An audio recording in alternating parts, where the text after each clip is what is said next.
Welcome back to the channel. My name is Steven. I'm a pharmacist. I own 54 units of real estate. So I had a great question in the comments saying, what are the do's and don'ts of out-of-state real estate investing? So for those of you who've been following my journey or are new, I started off investing in my backyard in California. So that's the Bay Area where I'm from. And I relocated to Los Angeles, and I was managing my rentals from over 400 miles away. And that really expanded something in my mind to open myself to maybe I should start considering investing out of state. But obviously a lot of fear, right? Like if I had the choice where I could get great rentals at cash flow, of course I would invest in California. But because I just didn't feel like I could get great cash flowing rentals in California, what you get are good appreciation, but you can't rent it for that much, and you're gonna have difficult tenant laws, or landlord, it's not landlord friendly. But obviously you get a lot of appreciation if you invest in California. So that's the advantage. So it's really a hedge that I took where I said, you know what, let me try going out of state. And what gave me the balls, or what gave me the bravery to invest out of state, is I just thought of it as risk. I just thought, okay, I'm buying an average single family home in the Bay Area is $1 million at the time. It's probably closer to $1.5 million today. Versus I'm buying a 26 unit apartment complex for $500,000 out of state, versus buying a new construction for $250,000. So if you kind of look at everything, it's actually not that bad. Right? It's actually not that bad. So I just said, worst case, I buy this deal for $250,000, and if it fails, well, you know, all in, I'm only all in for $250,000, versus if I fail in the Bay Area, it's $1 million. So I took that as less of a risk in my mind, and that was the thought process I had. So the next thing I thought about when going out of state was, you know, once again, I was managing my rentals, so 400 miles away, and to me, I'm not seeing my rentals on a daily basis. Like, I'm not going to drive to it to fix it up, because I'm not very handy myself anyways, if I'm being honest. If I was handy and I was able to renovate my own units, I could save a lot of money, because the labor costs the most. The materials is cheap. Like, for context, if materials is $1,000, your labor is $2,000. So if you can renovate yourself, obviously, then you can save $2,000 in labor, but it's not as scalable. Right? That's not really a business. It's just a job. So, you know, for me, I just thought, okay, if I go out of state, I'm buying a new construction for $250,000. What's my worst case scenario is that I sell it for a loss, and I end up losing, you know, $30,000, $40,000, which is, you know, a month, or, you know, 3 to 4 months worth of income for my W-2. So why not take that risk? But the upside is, if it does work, I can get cash flowing real estate that I can hold on to long term, and hopefully over time it'll appreciate or double in value. And that's what I'm banking on in like markets like Huntsville, Alabama, where I'm buying it for like $250,000 and $300,000, and maybe in 10 years, 15 years, it's going to double in value to $500,000 to $600,000. That's what happened to Vegas. Vegas in 2015, you could buy it for $250,000, and fast forward till today, that same home's closer to $500,000. So I'm banking on the fact that Huntsville is the same. But Huntsville has a great school district. It has a lot of white collar jobs. And it's a relatively low cost of living. So I think it's going to attract people. That's why there's population growth. That's why there's job growth. And that's why Space Command's moving there. And that's why you can get high quality tenants. So, because it's good school districts, and you don't have to pay for private school, so it's beneficial. The average rents for a 4-bedroom, 2.5 bath, 2,000 square foot, it's going to be $2,000, and you get a nice big backyard. You don't get that in California. So for me, what are the do's and don'ts of investing out of state? So obviously, when you invest out of state, I never been in Huntsville, Alabama. I've been to Oklahoma one time. I had a mobile home park in Selma, Alabama one time. or in Mobile Park Selma, but I've been there one time. So I don't really visit my rentals that much. And even ones that own in Orange County, I probably see it like once a year at best. So, for me, I say the do's of investing out of state is you got to find a really strong property manager. That's the do. Like, I have a really strong property manager in Oklahoma, one really strong property manager in Alabama, and you want to make sure they're good. Like, you want to make sure that they know the areas. You want to make sure that, what are the rents for that area. Because you should be learning from your property manager, right? You should know enough to be dangerous, but you should be learning from your property manager. Like, they know, they're the boots on the ground. They know what areas are good. They know what areas are bad. They know what the rents are. If a property manager says, ooh, that area is too high in crime, stay away from that area. If they're saying, oh, like, this is the rental area, like, you should choose this area over this area, like, they know the nuances of the neighborhood, right? The devil's in the details, and they should know that. If they don't know that, then they're a bad property manager, then you might want to stay away from them. But what I do is, when I'm learning an area, I talk to like 10 property managers, and then, between the 10, hopefully you kind of get a consistent theme or consistent message. So for me, when I talked to Huntsville, Alabama, the theme was growth, cheap prices, good rents, a lot of good jobs, low property tax. So, things were checking off. But obviously, I'm going to validate this. I'm not going to blindly trust them. I'm really big on trust but verify. So that's how I kind of do my approach to that. So you want to talk to a lot of property managers to learn about that area. So do talk to a lot of property managers when investing out of state. And once you find your rock star property manager, they're going to refer you to a rock star general contractor, to a rock star insurance agent, to a rock star lender. And that's what I do. I do ask my property manager for these referrals. So my property manager is my realtor. And, she refers me to a lot of great people who do renovations. But what's nice is, I'm buying new construction, so there's not much renovation. It just repairs here and there, like HVAC, plumbing. But, she has a person that can do that for them already.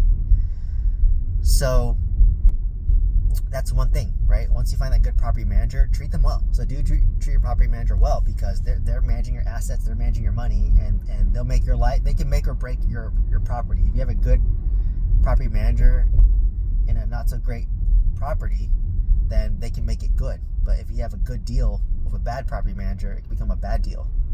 So that's how important property manager is when choosing your out-of-state market. And same with Oklahoma City. Same thing. I bought in Oklahoma City because I had a great property manager that can help me renovate my units. It was a referral, and they've been honest so far. Albeit they could be cheating me right now, they could be stealing from me, and that's just the cost of doing business out of state. If you want to scale to real estate, you're gonna have property managers that cheat you, no matter how much due diligence you do. So that's just the cost of doing business. If you cannot afford that cost, then maybe real estate's not for you. Maybe you're better off just doing index funds. So that's the risk that you're going to take.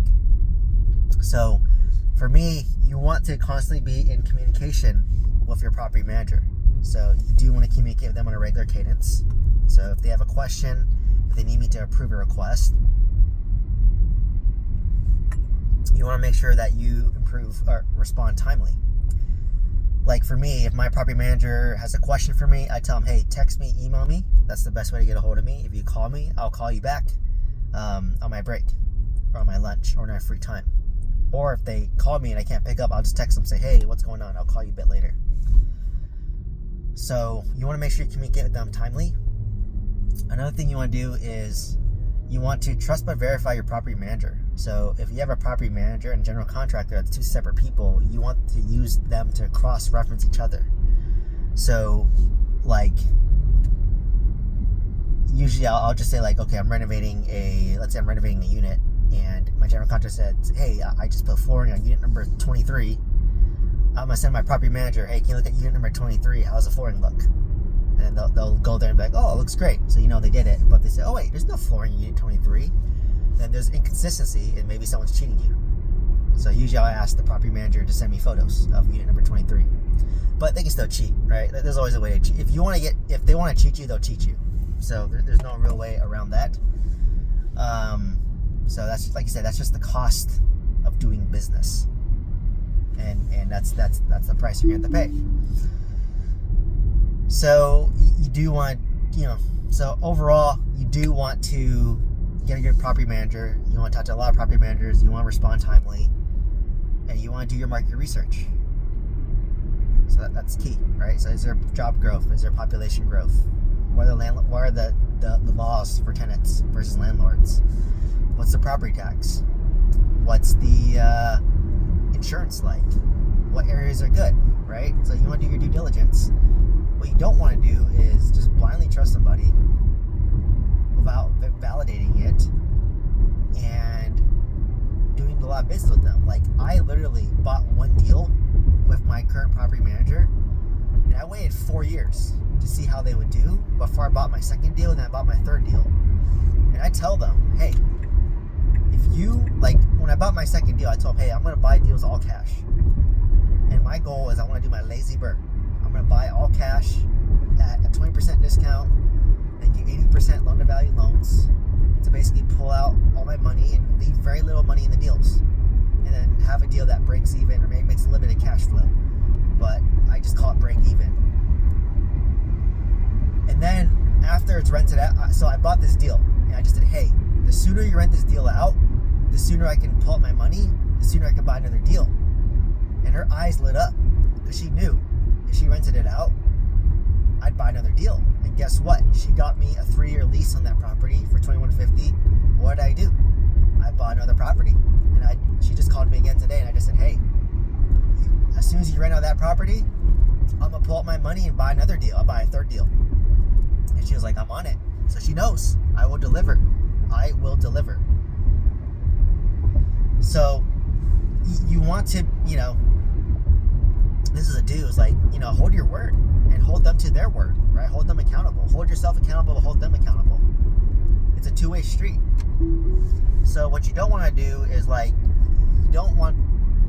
just basically do the opposite. Like, you want to communicate with your property managers on a regular cadence, right? And I'm reminding myself, like, I'm due to talk to my apartment complex property manager to see how the deal is doing. Like how is vacancy? How is occupancy? How is the renovation going, if any? How is it going? Like, how is the property going? To get an update. So you want to at least touch base in the beginning once a week. Once it's more stabilized, once a month. And I'll be honest, I forget. I'm human.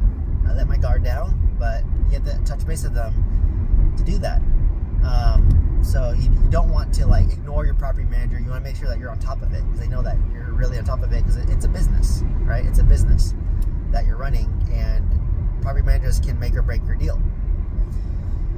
So, and once again, like, don't buy in bad areas out of state, and you don't know what's a bad area unless you trust your property manager. So, for me, I love buying new construction because it takes a lot of risk out of the equation.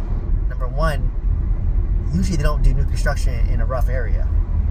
Usually Lennar, D.R. Horton, they're doing their research as to where they're building, because they have to put a lot of money to buy the land, develop the infrastructure, to build the homes, to then sell the homes. So they have to be able to sell the homes. So if you buy from, like, Lennar or D.R. Horton, those are good areas, because why else would they invest their money in those areas if it was bad?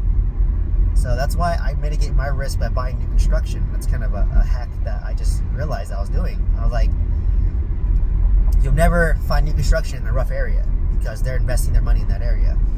So, I own in Selma, Alabama, no development around there, and it's a bad area. So another thing too is, like, you basically don't want to buy, like, say buy in the path of progress, but if it's a rough area, don't do it. Don't do it. Like, you really want to trust but verify and talk to multiple property managers to see how the deal really goes. So, for me, it's really taking calculated risks. So if you go out of state, it's scary. Like, just buy one small deal and then pilot it and see how it goes. And if it goes well, then buy more. So there's no rush, right? Like for me, when I started investing in real estate, I felt like I had a gun to my head, and that I had to buy as much real estate as possible, as fast as possible, for some reason, because I felt like I was behind. But it's okay to take your time. It's literally okay to like if for me in Huntsville, Alabama, I bought one deal like 4 years ago. I said, I want to see how this market does. And over time, the rents have gone down. And the one I bought in Tony, Alabama, and I was like, interesting. But I still cash flow money on this deal. It's still appreciating. But now I said, you know what? I don't maybe want to buy as much in that area, in that market. So let me go buy in Athens, Alabama. And I bought two. And I own those for a while and just see how they do. And to go from there. So it's okay to start slow, right? It's okay to start slow, but the key is get started. Like, don't be stuck in analysis paralysis where people are like analyzing a market for like 10 years and never buy real estate, never take action. So I want you to do your due diligence, but at the end of the day, you're going to take a leap of faith and make sure that you assess your upside as well as your downside. And in your worst case scenario, can you accept the downside? If the answer is yes, then go for it. That's really it. Know your upside, know your downside.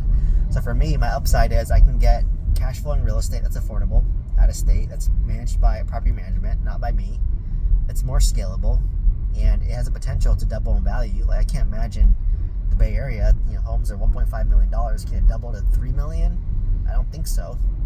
But can something go from $250 to $500? Probably.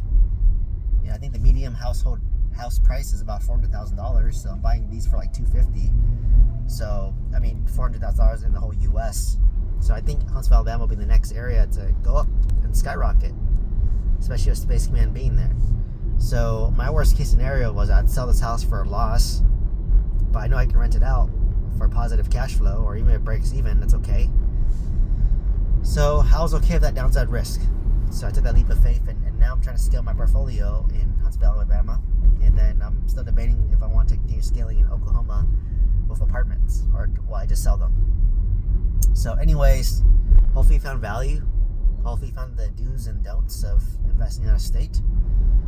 If you have questions for me, you want to send me an email. If you want to join my school community on a free trial, if you want coaching, if you want a landlord's daily insurance quote, click on my link tree down below. It has all the links to whatever you need. Otherwise, please like, comment, subscribe. I hope to see you next one. Thank you so much.